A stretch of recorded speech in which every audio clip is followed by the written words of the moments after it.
다시 한번 주의 이름을 축복합니다. 여러분 복음성가 중에 좋으신 하나님 아시죠? 이거 우리 EM 형제들도 다 알더라고요. 좋으신 하나님, 좋으신 하나님. 자, 여기까지. 그러면 2절은 어떻게 되는지 아시죠? 우리의 기도를 응답해 주시는 참 좋으신 나의 하나님. 아멘. 우리 하나님 아버지는 참 좋으신 아버지 되십니다. 믿으십니까? 우리의 기도를 들으시고요, 응답하시고요, 때로는 우리의 한숨에도 응답하시는 분이십니다. 지난 화요일 저녁입니다. 한국에 있는 부모님과 정말 오랜만에 친누님에게 전화를 했는데요. 깜짝 놀랄 소식을 제가 몇 가지 듣게 되었습니다. 첫 번째는 저희 친누님이 암이 의심돼서 그 전주에 수술을 받으셨다는 거예요. 제가 몰랐어요. 참 미안하더라고요. 그리고 80이 넘으신 저희 부모님께서 운전하고 가시다가 일주일 사이에 차 사고가 2번이나 내셨어요. 한 번은 간단한 접촉사고고 다른 하나는 앞바퀴가 낭떠러지에 걸칠 정도로 떨어질 정도의 큰 사고를 당하셨는데 다행히도 다치진 않으시고요. 잘 해결이 되셨습니다. 그런 소식을 몰랐다는 것이 아들로서 너무나 죄송했고 또 감사했던 것은요. 비록 제가 매일같이 소식을 접하지 못하지만 매일같이 가족을 위해서 기도하는 기도를 하나님이 들어주신다는 것. 그것이 너무나 감사했습니다. 근데 사실 살면서요, 이런 중보기도의 능력을 심심찮게 체험하게 됩니다. 아주 오래전입니다. 어느 날 갑자기 성령께서 제 마음에 감동을 주신대요. 어떻게 감동 주시냐면, 야, 너 지금 다 멈추고 너희 엄마 위해서, 어머니 위해서 기도해야 된다? 응? 무슨 마음일까? 근데 계속 마음을 주세요. 그래서 하던 일을 멈추고요. 그 자리에서 저희 어머니를 위해서 중보기도를 드렸어요. 무엇인지 모르지만. 그리고 와서 집에 와서 어머니에게 혹시 오늘 무슨 시간대에 어떤 일이 있었냐 여쭤보니까 너무나 깜짝 놀라시면서 하신 말씀이 냉동된 오징어를 부엌에서 칼로 치시는데 칼이 튀어가지고 바닥에 딱 꽂힌 거예요. 근데 1mm, 2mm 차이로 발 옆에 딱 꽂힌 거예요, 바닥에. 그걸 보면서 하나님이 이렇게 보호하시는구나. 여러분 지금 제가 얘기한 것이요, 정말 그럴까 생각되신 분이 있을 수도 있습니다. 우연이 아닐까. 그런데요, 아무리 좋고 놀라운 일이 생겨도요, 기도와 담을 쌓고 사신 분에게는 그냥 재수 좋은 날일 뿐입니다. 반면에 기도 응답의 기쁨은요, 기도하는 사람만이 누릴 수 있는 성도에게 허락하신 하나님의 선물이자 능력이란 것입니다. 저나 여러분이나 모두가 다 연약함을 지닌 존재입니다. 그러다 보니까 때로는 우리 믿음이 독수리처럼 위로 활활 날아오는 것 같습니다. 떨어지지 않을 것 같아요. 근데 계속 가지 않지. 어쩔 때는요, 별거 아닌 상황에서도 우리 믿음이 고꾸라칩니다. 그리고 깊은 늪과 같은 곳으로 빠져서요, 도무지 내 힘으로 헤어나오지 못할 만한 상태에 이르기도 합니다. 그런데 그때 우리가 그 깊고 깊은 수렁에서 헤어나올 수 있게 될 수 있는 것, 그 힘이 무엇이냐면 바로 중보 기도라는 것입니다. 당신이 지쳐서 기도할 수 없고 눈물이 빗물처럼 흘러내릴 때 누군가 널 위하여 누군가 기도하네. 어떤 분은 말하기를 이 찬양이요, 기도에 가는 가장 최고의 베스트셀러 찬양이자 스테이지셀러 찬양이라고 하더라고요. 근데 오래된 찬양이지만 부르면 부를수록 그런 것 같아요. 내가 힘이 없고 내 힘으로 도저히 어쩔 수 없는데 나도 모르는데 나도 모르게 그 늪에서 벗어나게 하시는 힘이 있어요. 그 은혜가 있습니다. 시험에 빠져서 예배를 멀리하고 교회를 멀리하고 심지어 주님까지 멀리했는데 오랜 시간 만에 주 앞에 다시 돌아오게 하는 것, 그것이 누구의 능력이냐면 바로 누군가 나를 위해 기도하고 있는 중보기도의 힘이라는 것입니다. 우리는 몰라도요, 성경은 분명히 말합니다. 먼저 예수 그리스도께서 지금도 하나님 보좌 옆에서 저와 여러분을 위하여 중보하고 계시고요, 성령 하나님께서 말할 수 없는 탄식으로 저와 여러분의 삶을 위하여 탄식하며 기도하고 계시고요. 그리고 세 번째, 우리는 누군지 모르지만 누군가 날 위해 기도하고 있는 사람들이 지금 분명히 있다라는 사실입니다. 사랑하는 여러분, 누군가 날 위해 기도해주는 이 중보 기도가 때로는 넘어지는 저와 여러분을 다시 이렇게 세웁니다. 오늘 말씀을 통해서 중보 기도의 능력을 삶 가운데 더욱 체험하기를 주님의 이름으로 축복합니다. 또한 우리 교회가 각 사람이 모두가 중보 기도자로 설 수 있기를 주님의 이름으로 부탁을 드립니다. 자, 오늘 본문은 아브라함이 하나님 앞에 간구하는 중보 기도하는 이야기를 다루고 있습니다. 오늘 대표 기도하면서 아브라함이 하나님 앞에서 의인 10명만 있으면 되지 않겠느냐 그 기도하셨는데 오늘 본문의 그 내용이에요. 어느 날 하나님께서 천사들과 함께 나그네 사람의 모습으로 이 땅에 내려오세요. 그리고 아브라함의 집을 잠깐 들리십니다. 하나님의 원래 목적은요, 소돔과 고모라 성에 가서 그들의 죄악을 직접 눈으로 보시고 죄에 따라 멸망시키고자 오셨는데 중간에 일부러, 잘 들으세요, 일부러 아브라함의 집을 들리십니다. 목적이 있으세요. 아브라함은 하나님과 천사인지 모르고 정성껏 음식을 대접합니다. 그리고 거기에 만족하신 하나님이 가시면서 이렇게 말씀하세요. 17절을 보니까 여호와께서 이르시되 내가 하려는 것을 아브라함에게 숨기겠느냐. 하나님이 뭐라고 그러세요? 내가 하고자 하는 것을 아브라함에게 숨기겠느냐. 난 말할 거다. 하나님은요 전능하시죠. 믿으시죠? 우리의 도움 없어도 하나님은요 모든 걸 다 알아서 하실 수 있으세요. 그런데 무엇을 봅니까? 하나님은요 당신의 마음을 함께 나눠서 함께 일하기 원하는 사람을 찾고 계시다는 것이에요. 하나님은 아브라함의 도움 없이도 아브라함의 대접을 받지 않고도요 소돔과 고모라 말씀만으로도 멸망시킬 수 있으세요. 그런데 일부러 아브라함을 찾아오시고요 아브라함에게 그 이야기를 하십니다. 이유가 무엇일까요? 21절 볼까요? 시작.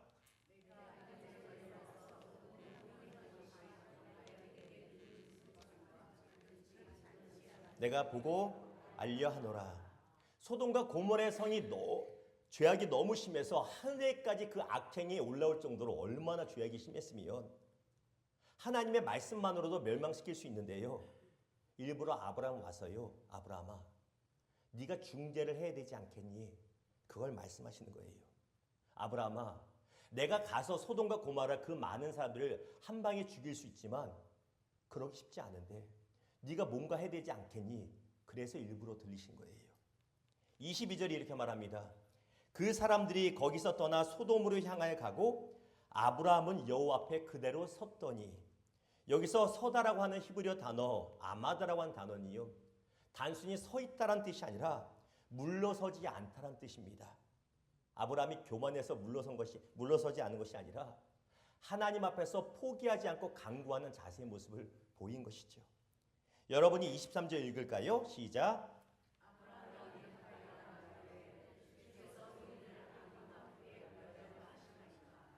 가까이 나아가, 히브리어로 나가슈라고 하는데요. 단순히 가까이 가는 것이 아니라 여러분 어떤 영화나 드라마 보면 변호하는 사람이 재판장 앞으로 가까이 가서 얘기하잖아. 왜? 더 자신의 의견을 간청을 하기 위해서, 변호하기 위해서. 그 장면을 말하고 있어요. 아브라함이 마치 재판장 된 하나님 앞에 소돔과 고모라 성을 변호하는 것처럼 가까이 나가서 변호합니다. 하나님이 다 하실 수 있지만 그래도 다시 한번 생각해 보셔야 되겠습니다. 그걸 말하고 있어요. 왜요? 하나님께 그대로 가시면, 아브라함이 막아서지 않으면 소돔과 고모라 성은 그대로 멸망당하기 때문이고요. 무엇보다 그 성 안에 살고 있는 자신이 사랑하는 조카인 롯과 그의 가족이 다 멸절당하기 때문에 앞을 막아섰다는 것입니다. 우리는 이 장면에서 중보 기도자가 어떤 존재인지를 분명하게 보게 됩니다. 우리 화면 하나 볼까요? 중보 기도자, 인터세서는요 무너진 틈 사이에 서 있는 사람입니다. 어떤 무너진 틈이요? 죄로 인해서 하나님과 사람 사이가 갈라졌어요. 브리치가 생겼습니다. 갭이 생겼어요. 누군가 그것을 메꿔줘야 됩니다. 메꾸지 못하면 하나님의 진노가 임할 수밖에 없어요. 중보 기도자는 죄로 인해서 갈라져 있는 은혜로부터 멀어진 그 사이에 내가 서서 기도하는 존재가 바로 중보 기도하는 사람입니다. 에스겔서 22장 30절에서 31절에 이렇게 말하죠. 이 땅을 위하여 성을 쌓으며 성 무너진 데를 막아서서 나로 하여금 멸하지 못하게 할 사람을 내가 그 가운데서 찾다가 찾지 못하였으므로 내가 내 분노를 그들 위에 쏟으며. 유다 백성이 계속해서 불순종하고요, 계속해서 우상 숭배하며 불신앙의 죄를 저지릅니다. 하나님이 참다 못해서 그들을 징계하시기를 원하시는데 다른 한편의 마음은요, 아니야. 그래도 나와 유다 백성 사이가 죄로 인해서 갈라져 있지만 누군가가 그 자리에 서서 대신 회개하며 중보하기를 원하는데 하나님 자꾸 찾아도 있어요, 없어요? 없어요. 없어서 유다 백성이 멸망을 당하게 됐다는 것입니다. 예레미야 23장 22절 여러분이 읽을까요? 시작.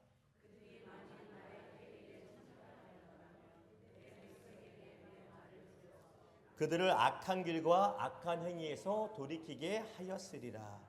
여기서 말하는 그들이 누구냐면 남유다에 있어서 선지자들, 지금으로 말하면 목회자들입니다. 근데 안타깝게도 목회자들이 타락해서요, 기도하지 않았다는 거예요. 하나님의 회의에 어떻게 참여해요? 올라가서 참여 못하잖아요. 기도하면 하나님이 그 교회에 그 백성에게 주시는 마음을 알 수 있는데 기도하지 않아요. 기도하지 않고 엉뚱한 말만 합니다. 하나님이 다 용서하셨다. 이제 평안을 우리 민족에 주신다. 그래서 중보하지 않아서 그들이 멸망당했다는 것입니다. 하나님은요, 끊임없이 구하기 원하시고요, 끊임없이 당신의 마음을 알려줘서 살아내게 하시기를 원하세요. 그런데 하나님과 죄인 사이를 갈라튼 이 틈 사이에 설 사람을 찾지 못하셨다는 것입니다. 여러분 자녀들에게 이런 얘기 해보신 적 있을 거예요. 그거 갖다 놔. 아빠가 10셀 거야. 하나, 둘, 셋, 넷, 아홉, 10. 그리고 나서 다시 센다. 하나, 둘, 셋. 그리고 나서 다시 한 번만 마지막으로 센다. 하나, 둘. 그거 왜 계속 반복합니까? 숫자를 잘못해서 세는 게 아니잖아요. 아버지의 마음은요, 야단치는 걸 원하는 게 아니에요. 잘못된 것을 돌이키기를 원하는 것이에요. 그러니까 끊임없이 기회를 주는 거예요. 5, 6번 이상을 기회를 주는데 안 되니까 야단을 맞는 거지. 아버지의 마음은 야단치기를 원하지 않으세요. 하나님의 마음도 마찬가지예요. 너 잘못했다, 매 맞는다, 돌이켜야 된다. 선지자들을 보내고 중보기들을 통해서 돌이키라고 하는데 돌이키질 않아요. 결정적인 것은 유다 백성들에게는 중보하는 사람이 없었다는 것이에요. 이것이 안타까움입니다. 오늘 본문으로 다시 돌아갑니다. 아브라함이요, 하나님 앞에서 소돔과 고모라 성으로 가고 있는 하나님을 가로막고요, 무려 6번을 기도하게 됩니다. 하나님, 50명만 있으면 그 성을 살려주겠습니까? 스페어하겠습니까? 하나님이요, 오케이 말합니다. 아브라함이 생각해도 이건 좀 많은 것 같아. 5명 빼고 45명은요? 그것도 좋아. 하나님 안 되겠습니다. 30명은요? 그것도 괜찮다. 20명은요? 그것도 괜찮다.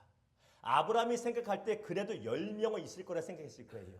내 조카 롯과 그의 아내와 2 딸과 사위와 몇 명 생각하면 설마 몇만 명이 넘는데 거기 10명이 없을까 생각해서 10명은 어떻습니까? 화내지 마시고 한번 들어봐 주십시오 했더니 하나님이 뭐라고 그러세요? 하나님이 짜증내지 않으시고요, 기다렸다는 듯이 오케이를 말씀하세요. 이게 하나님 아버지의 마음이에요. 어떻게 하든지 갈라진 틈 사이에서 기도하는 사람이 있길 원하시고요, 그의 기도를 통해서 죽을 자를 다시 살리기 원하신 것이 하나님 아버지의 마음이라는 것입니다. 에스겔서 18장 23절을 통해서 하나님 마음을 볼까요? 읽습니다. 시작. 내가 어찌 악인이 죽는 것을 조금인들 기뻐하랴. 그가 돌이켜 그 길에서 떠나 사는 것을 어찌 기뻐하지 아니하겠느냐. 아멘. 이것이 하나님 아버지 마음입니다. 하나님은요, 우리가 잘못했다고 해서 바로 매를 들어서 매를 치시는 하나님이 아니세요. 하나님은 돌이키를 끊임없이 원하십니다. 하나님은 매 맞는 것을, 맺히시는 것을 기뻐하지 않으시고요, 회개하고 돌이켜 사는 것을 원하신 것이 하나님의 마음인 것입니다. 그래서 하나님은 무너진 틈 사이에 서서 기도할 그 사람을 찾고 계신다는 것입니다.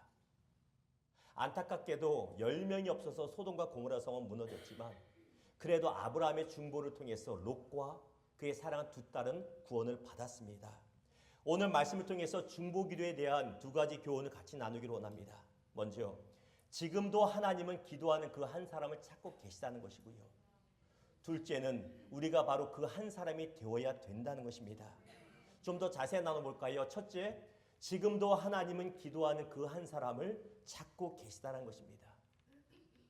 지난주 여러분 취임 예배 때 너무나 수고를 많이 해주셨어요. 공교롭게 침례신문사에서 와서요, 취재해서 가다 보니까 많은 분들이 제가 알리지 않았어도 알게 되더라고요. 적지 않은 연락을 받았습니다. 목사님, 오랜만에 목회하니까 너무 행복하고 좋지요. 예, 감사합니다. 감사합니다. 축하 인사를 많이 받았거든요. 근데 이런 질문하세요. 어려운 건 없으세요? 하길래 많이 어렵습니다. 왜냐하면 말씀을 많이 준비해야 되는데 오랜만에 하려니 말씀 준비하는 게 참 많이 어렵습니다. 제가 말씀 준비하는 게 어렵습니다 얘기할 때 동료 목회자들이 어떤 얘기를 대부분 했는지 아세요? 에이, AI 있잖아요. 챗GPT 있잖아요.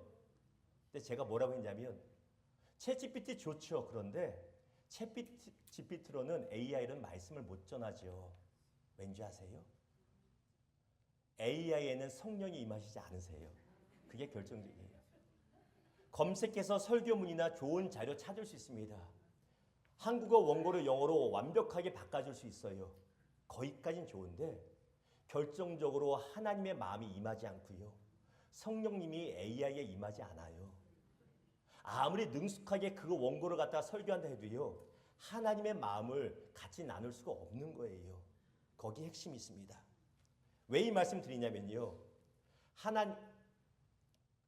예나 지금이나 우리 사람은 방법을 찾지만 하나님은 사람을 찾으십니다. 아십니까? 어떤 사람? 기도하는 사람을 하나님은 계속 찾고 계신 거예요. 이건 시대가 변해도 변치 않습니다. 구약부터 신약까지 앞으로 1000년, 2000년이 지나고 예수님이 안 오신다 할지라도 젖어진다 할지라도요. 아무리 교회가 프로그램이 많아지고 좋은 방식이 많아진다 할지라도 성령 하나님은 프로그램을 통해 역사하지 않으시고요. 사람을 통해서 역사하십니다. 어떤 사람? 기도하는 그 한 사람을 통해서 역사하신다는 것입니다. 출애굽기 32장에 보면 모세가 하나님께 십계명을 받으러 시내산에 올라가지요. 그 기간이 딱 40일이었습니다. 근데 이스라엘 백성이 그 40일을 기다리지 못하고 황금 송아지를 만들었고 우상 숭배라고 난리를 핍니다.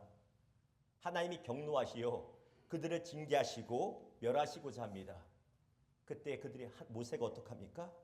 모세가 하나님과 범죄한 이스라엘 백성들 사이에 서서 자신의 생명을 걸고 기도합니다. 출애굽기 32장 32절 읽습니다. 시작. 그렇지 아니하며 원하건대 주께서 기록하신 책에서 내 이름을 지워버려 주옵소서. 아멘. 이 구절이 얼마나 감동 있는 구절인지 모르겠어요. 하나님께서 화가 나셔서 이스라엘 백성을 다 진멸하시고 모세야 내가 너로 시작해서 새로운 민족을 만들 거야. 걱정하지 마 그러셨는데 알겠습니다.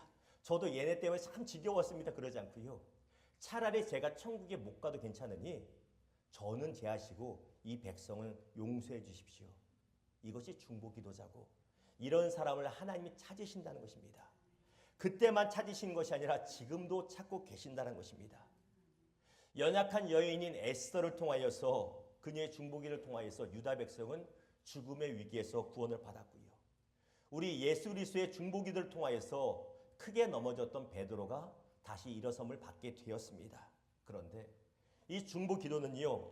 목회자나 어떤 특별한 교회를 오래 다닌 사람들만 직분 있는 사람들만 할 수 있는 것이 아니라 모든 성도에게 주어진 하나님의 특권이자 능력이란 것입니다.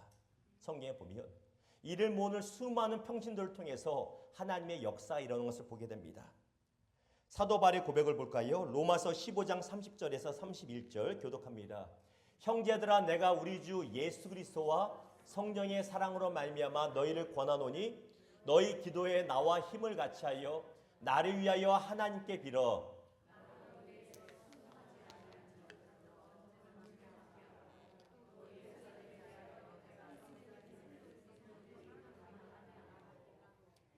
아멘. 사도 바울이 성도들에게 자신의 사역과 동역팀을 위해서 항상 요청했던 것이 기도해달라는 요청이었습니다. 사도 바울이 얼마나 능력이 많은 사람이었어요.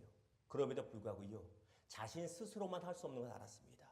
기도가 없이는 본인도 넘어지고 타락하고 범죄할 수밖에 없다는 걸 알았고요, 본인의 말씀과 본인의 사역 간에 힘이 없음을 알았던 것이에요. 사도 바울이 그래서 모든 바울 서신에 보면 끊임없이 기도해달라고 요청하는 것이 나옵니다. 그 결과 사도행전 9장에 보면 성도들의 간구를 통해서 죽어있던 도루가라고 하는 여인이 다시 살아나게 되고요, 사도행전 15장에 보면 성도들의 중보기도를 통하여서 옥중에 매어있던 베드로가 풀어나는 역사를 보게 됩니다. 사랑하는 여러분, 하나님 아버지는 지금 이 순간에도 기도하는 그 한 사람을 찾고 계십니다. 하나님의 반응에 올바르게 반응할 수 있는 여러분 되기를 주님의 이름으로 축원합니다. 두 번째 같이 나누기 싶은 것은요, 우리가 바로 그 한 사람이 되어야 된다는 것입니다. 중보기도는 이렇게 중요하고 성도에게 주어진 특권이라고 말씀드렸습니다. 그럼에도 안타까운 것은요, 기도하는 자리를 우리가 애써 피해 다니죠. 왜 그럴까요? 쉽게 말하면 목구멍이 포도청이라고 그러잖아요. 너무 바빠서, 너무 바쁘니까 내가 기도할 시간이 없고요, 또한 기도하러 나오기 힘들다는 것이죠. 또 어떤 분이 이렇게 말씀하실 거예요. 내 기도도 나는 잘 못하는데 누구를 위해서 기도를 합니까? 어느 정도 이해는 됩니다. 내 스타일은 기도하는 스타일이 아니고요, 나는 혼자 하는 스타일입니다 할 수도 있습니다. 그렇죠? 이해합니다. 아니면 기도는요, 목회자들에게 주신 의무 아닙니까 생각할 수도 있습니다. 이런저런 이유가 있을 수 있지만 그럼에도 불구하고요, 하나님은 기도하는 그 한 사람을 찾고 계시고 우리가 바로 그 한 사람이 되기를 원하신다라는 것입니다. 다시 말씀드립니다. 우리는 그 한 사람이 되어야 됩니다. 여러 가지 이유가 있겠지만 결정적인 이유는요, 바로 이것입니다. 내가 드리는 중보 기도가 바로 나를 살리는 기도가 되기 때문입니다. 하나님의 방법은 무엇이라고요? 사람이라고 말씀드렸습니다. 하나님의 방법은 기도하는 사람이라고 말씀드렸어요. 그러면 상식적으로 여러분 생각해 보십시오. 하나님이 찾으시는 것은 사람이고 하나님이 역사하시는 것은 사람이라면 내가 일상 가운데 만나는 사람이 복을 받으면 그 복이 누구의 복이 됩니까? 나의 복이 되는 거예요. 아시겠어요? 내가 그 사람을 위해서 기도했는데 내 기도를 못했고 그 사람을 위해서 기도했다 할지라도 하나님이 그 사람을 축복함으로써 내 삶까지 축복하기 원하시는 것이에요. 그래서 내가 그를 위한 중보기도를 하면 그 기도가 나에게 복으로 돌아온다는 것입니다. 여러분, 새벽 예배 나오신 분들은 아실 거예요. 우리가 새벽 예배 말씀 나누고 나서 바로 개인 기도하지 않습니다. 꼭 항상 두 가지 통성 합심 기도를 하죠. 첫 번째는 말씀을 붙들고 개인 적용 기도를 하고요, 두 번째는 반드시 중보 기도 제목을 드립니다. 요일에 따라서 어떤 때는 지역교회를 위해서 기도하고요, 어떨 때는 나라와 민족을 위해 기도하고요, 어떤 날은 선교사님들을 위해서 기도하기도 합니다. 왜 그럴까요? 나하고 크게 상관이 없는 것 같은데 아니요. 하나님은 사람을 통해서 역사하시고 그들이 잘되게 됨을 통해서 내 삶도 축복하기를 원하신다는 것입니다. 그래서 우리가 새벽과 금요기도에 중보기도를 많이 하는 이유가 거기 있는 것입니다. 디모데전서 2장 1절에서 2절 같이 읽을까요? 시작.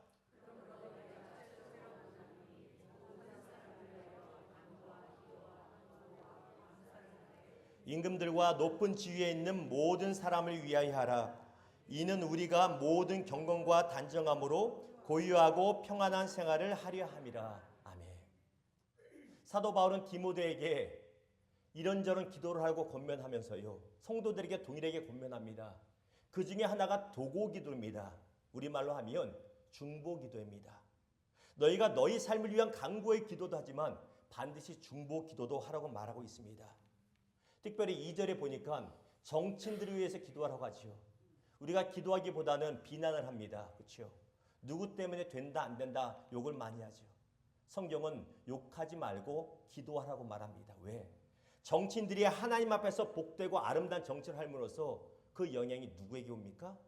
우리의 평안한 삶과 직결되기 때문에 기도하라고 말하고 있습니다.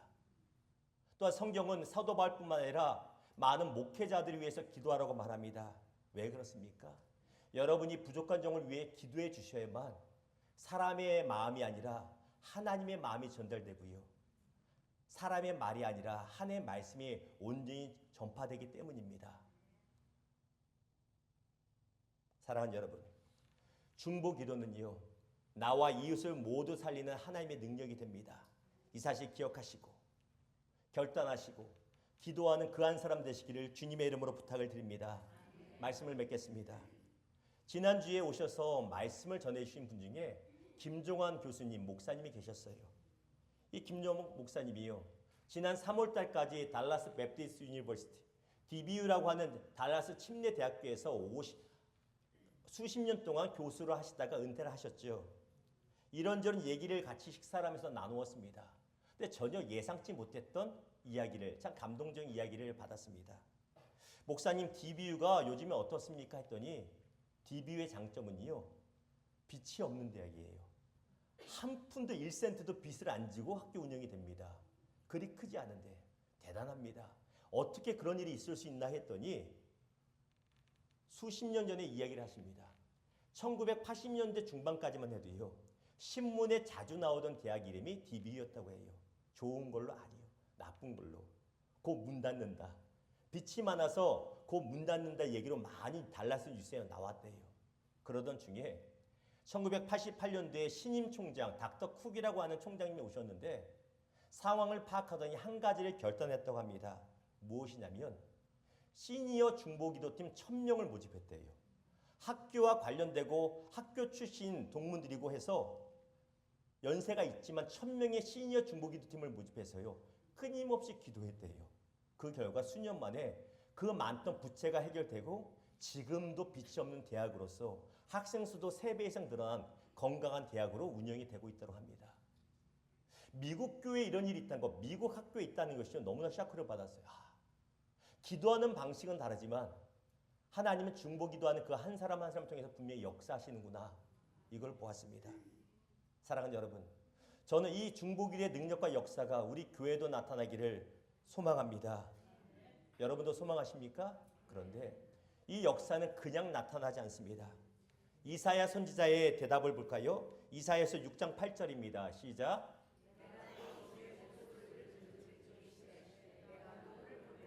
누가 우리를 위하여 갈고 그때 내가 가로되 내가 여기 있나이다 나를 보내소서. 내가 여기 있나다 나를 보내소서. 오늘 어떻게 보면 여러분 부담이 되는 말씀일 수 있어요. 저희 아버지가요, 목회 오래 하시고 은퇴하셨잖아요. 늘 저한테 당부시키시는 말씀이 있어요. 야, 주일날은 항상 축복과 소망 말씀만 얘기해라. 부담 주는 얘기는 하지 마라. 알죠? 그럼에도 불구하고요, 하나님의 마음 주시면 같이 나눠야 되잖아요. 그리고 당장 복받으라는 얘기는 아닐지라도 중보기도를 통해서 여러분의 삶이 형통해지고 복받기를 축원합니다. 기억하십시오. 하나님은 지금 이 시간에도요, 기도하는 그 한 사람을 찾고 계시고, 그리고 저와 여러분이 기도하는 그 한 사람이 되어야 된다고 말씀드렸습니다. 이사야 선지자에게 하나님이 말씀하세요. 누가 가서 그들에게 회개하고 복음을 전하며 누가 가서 그들을 돌이키게 할까? 이사야가 대답합니다. 죄를 보내십시오. 그러지 않잖아요. 안수 집사님들 보내십시오. 그러지 않고요. 목사님을 보내십시오. 그러지 않아요. 주님, 제가 여기 있으니 제가 가겠습니다. 이 대답이 우리의 대답 되기를 주님의 이름으로 축원합니다. 이야기 하나 드리고 말씀을 마칠까 합니다. 지난 6월 달에 저희 헌치빌 교회로 하나님 보내셔서 여러분과 동행하게 되었습니다. 너무나 감사하고요. 너무나 영광입니다. 지금 생각해도 너무 감사하고요. 제가 할 수 없는 자리에서 여러분과 말씀을 나누고 예배할 수 있다는 게 얼마나 영광인지 몰라요. 지난 취임식 사진을 봤더니요, 저만 인상 쓰고 있고 여러분 다 웃고 있어요. 저만 진지해야지, 저만 펄쩍 웃고 있으면 이상하니까 가만히 있었는데 여러분 다 웃고 저만 인상 쓰는 것 같더라고요. 그걸 보면서 참 행복한 교회고 여러분 참 웃음이, 스마일이 좀 아름답다, 표정이 좋다라는 생각을 했습니다. 참 좋은 교회입니다. 그런데 제가 2월 달에 와서 언젠가 나눴을 거예요. 마음에 안타까움이 있었던 건 몇 가지가 있는데 그 중에 가장 큰 것, 결정적인 것 하나가 바로 교회 기도 소리가 들리지 않는 거였어요. 기도는 하시겠지요. 그런데 교회 기도 소리가 들리지 않아요. 뭔가 잠들어 있다. 이건 깨워야 된다. 해야 될 많은 것들이 있고요. 많이 분주하지만 그럼에도 불구하고 지금까지 그때부터 지금까지 계속 집중하고 있는 것이 바로 기도입니다. 기도가 깨어나지 않으면 아무리 목회자가 유능하다 할지라도 문제는 저는 유능하지도 않잖아요. 아무리 교회 재정이 풍성하고 리소스가 많다 할지라도 기도 소리가 들리지 않으면 중보 기도자가 없는 교회는 결국 문을 닫습니다. 결국 쇠퇴하게 되어 있습니다. 기도가 있어야 교회가 삽니다. 믿으시기를 주의 이름을 축원합니다. 어제까지 한나회 수련회가 있었고요. 다다음 주에는 BBS가 있고 계속 많은 행사들이 있을 거예요. 여러분 너무나 많이 수고해 주셔서 너무 감사합니다. 그럼에도 제 안에 2% 안타까움이 있는 것이 바로 이거예요. 기도를 더 하셔야 됩니다. 수련회 앞두고 여러분 기도 더 하셔야 돼요. 이러면 제가 야단치는 것 같잖아. 이런 야단치는 게 아닌데, 야단치는 거 같아. 그게 아니고 새벽에 수련회 앞두고 여러분이 기도하러 안 나오면요, 제가 엎드려 하나님 앞에 대신 중목을 하거든요. 하나님 이걸 어떡합니까? 기도 없이 어떻게 행사를 치릅니까? 기도 없이 어떻게 지내게 됩니까? 앞으로는 저뿐만 아니라 우리 성도인들 모두가 함께 기도자로 설 수 있는 교회 되기를 주님의 이름으로 부탁을 드립니다.